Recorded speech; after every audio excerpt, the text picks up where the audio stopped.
Isinagawa ng Philippine National Police sa pangunguna ng Directorate for Police Community Relations ang final cascading ng Mentoring 3.0 at launching ng PNP Social Media Primer sa PNP Multipurpose Center sa Campo Crame, Quezon City. Ang aktibidad ay bahagi ng patuloy na pagpapatibay ng mentoring culture, integrity monitoring, accountability, leadership development at responsible communication sa buong organisasyon. Dinalawan ito ng mga piling PNP personnel mula sa iba't ibang offices, national support units at police regional offices.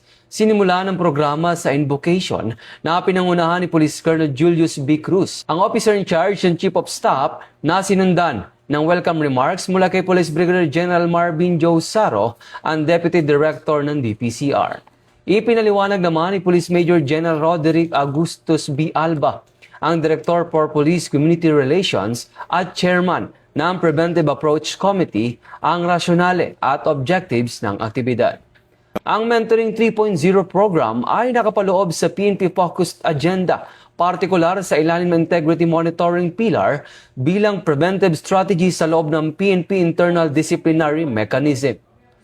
Layunin nitong palakasin ang professional guidance, ethical leadership, command responsibility, accountability at disiplina ng bawat personnel upang mapanatili ang karangalan ng serbisyo at tiwala ng publiko.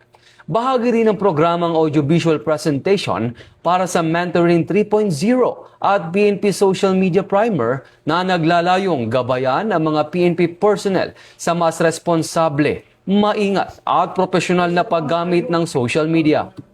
Sa unang bahagi ng cascading activity, tinalakay ni NUP Perlita P. Herminado, NUP Supervisor ng DPCR, ang Mentoring 3.0 Coaching and Mentoring.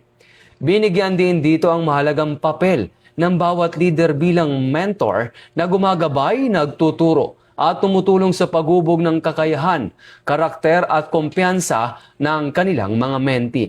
I can be, makapag-contribute po ako ng mas malaki sa kapwa ng uniform personnel kasi mentoring meaning to say you are leading to what the Lord wants us for me to do so.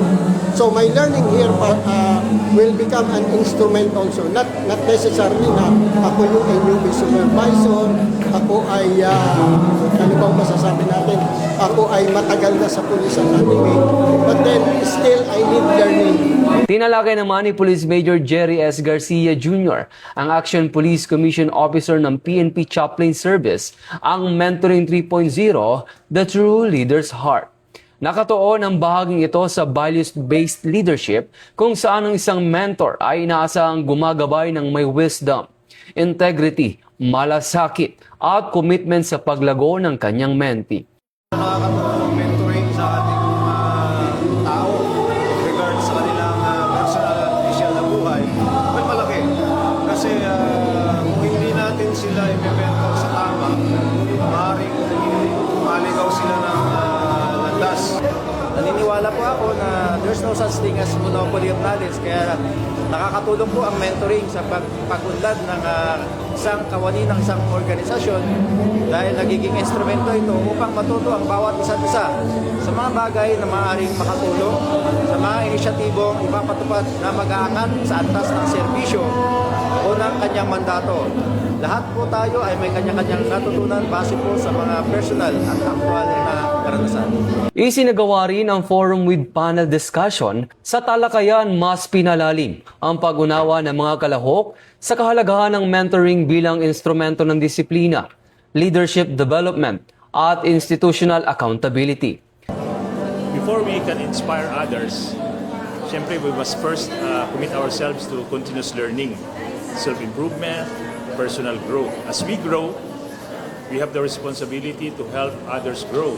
And in doing so, we contribute to building a stronger and more resilient organization. Bilang pagtatapos ng programa, isinagawa ang response remark mula sa selected participants. Mensahe ni Chief PNP na nirepresenta ni Police Lieutenant General Bernard M. Banac, the Acting Deputy Chief PNP for Administration, reading ng Mentor and Mentee Pledge, signing of Pledge of Commitment, at presentation of Plaque of Appreciation and Certificates of Attendance. Sa kanilang pledge, pinagtibay ng mga kalahok ang kanilang tungkulin na isulong ang PNP-focused agenda, protektahan ang karangalan ng serbisyo at isabuhay ang mentoring bilang daan tungo sa mas mahusay na pamumuno at serbisyo publiko. Sa pamamagitan ng Mentoring 3.0 at PNP Social Media Primer, patuloy na pinatitibay ng PNP ang disiplina, pananagutan, profesionalismo at makabuluhang ugnayan sa komunidad.